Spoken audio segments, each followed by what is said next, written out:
from an appliance repair problem that, the department store will not repair my new refrigerator or air conditioner, and I can't get reparation, I can't get a response, to I can't get home heating oil delivered during the cold winter, and can you help us? And the Consumer Protection Board helps thousands of consumers resolve their marketplace problems through voluntary mediation. Wow. So is there a place is there an office in New York City or a office in Brooklyn that we could visit? Well, there's an office in New York City, in Midtown Manhattan. Our headquarters is in Albany, and they certainly can call our hotline. They can write in. They can go online, and we're very accessible. And we actually have trilingual capability right now, English, Spanish, and Chinese. And we look forward to assisting your viewers and your constituents. Good. No, I appreciate that. So tell me a little bit about how is the board faring in the budget. I know this has been a tough budget year, and everybody's had to, pull their belts tighter. What's happening? How are you, preserving the core mission of the board and at the same time being fiscally responsible? Well, we're definitely fiscally responsible, and we are preserving the core mission. We are focusing on the key mission provisions that we have under the statute.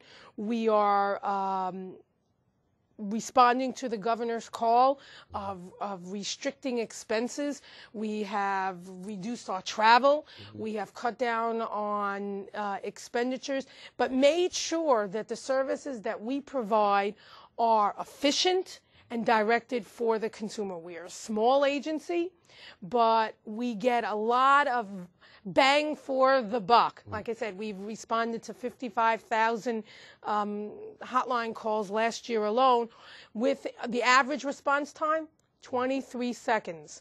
You don't get that in private industry. No, not at all. The standard in private industry is about 3.17 minutes. So 23 seconds is That's pretty good. Yes. It's pretty good. But we have been very careful. I'm fiscally prudent. We heed the governor's message, and we direct our resources to the critical areas: consumer assistance, intervention in terms of utilities, intervention on the federal level, and we have focused on issues that are pocketbook issues for consumers, whether it be credit card reform. We've been active in Washington with our congressional delegation and Congresswoman Maloney to pass needed reforms for consumers. We've been active in terms of identity theft prevention.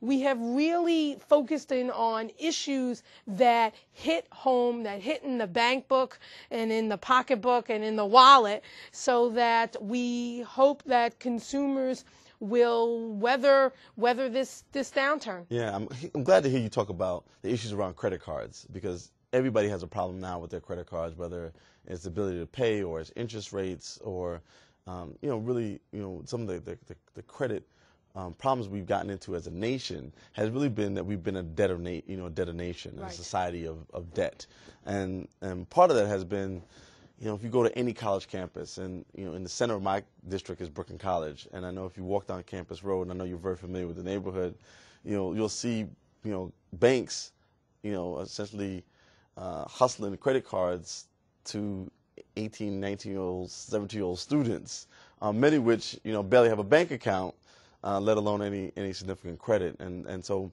I think there's a lot more that needs to be done.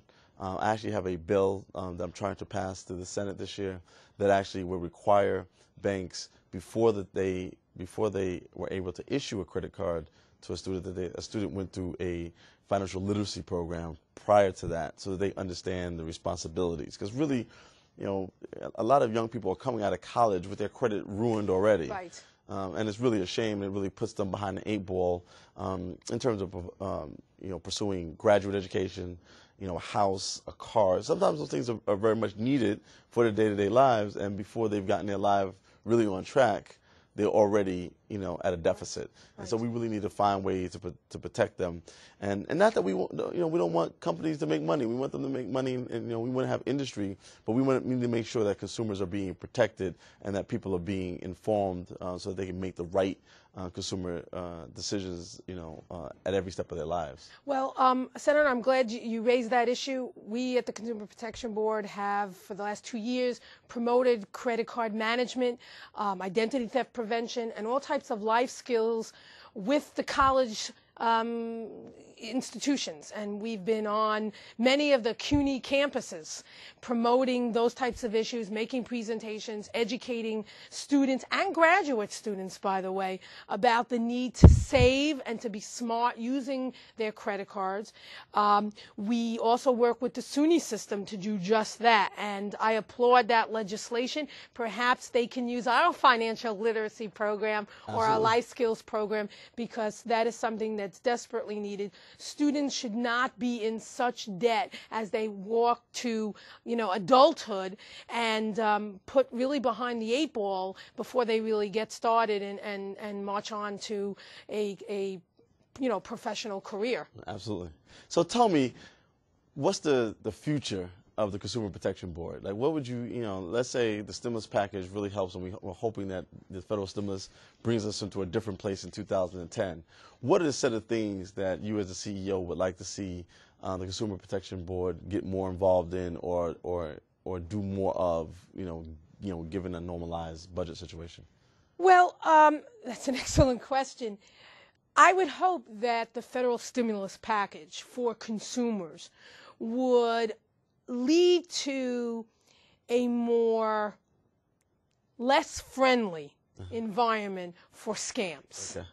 What we have seen at the board is an uptake, an increase in the number of scams, whether it be foreclosure scams. Right. Home foreclosure is a big problem, and we've been working with the banking department on this issue, or credit card repair or credit counseling, promising the world the consumer believes in that offer, gives up hard-earned money, and gets nothing in return. Right. I'm sorry to interrupt you, but so you're telling me if somebody has a problem with home foreclosure, they can contact the Consumer Protection Board? We provide assistance. We provide information. We're working with the banking department on various initiatives. The Consumer Protection Board is part of the Governor's Hall Task Force. Right.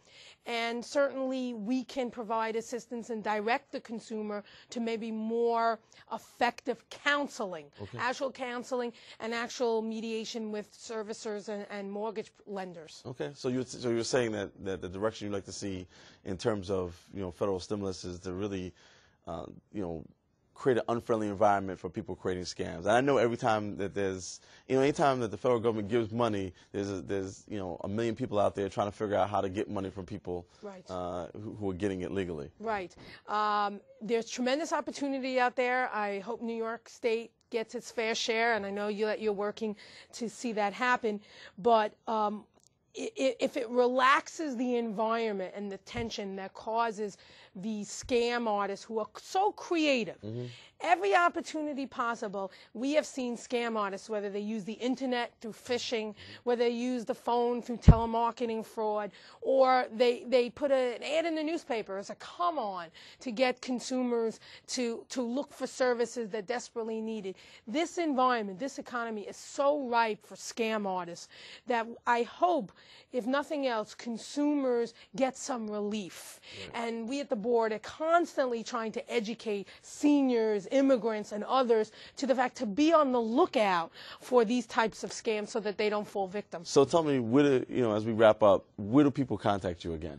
Well, at the Consumer Protection Board, we're at www.nysconsumer.gov or toll-free hotline 1-800-697-1220. Now you have an email address?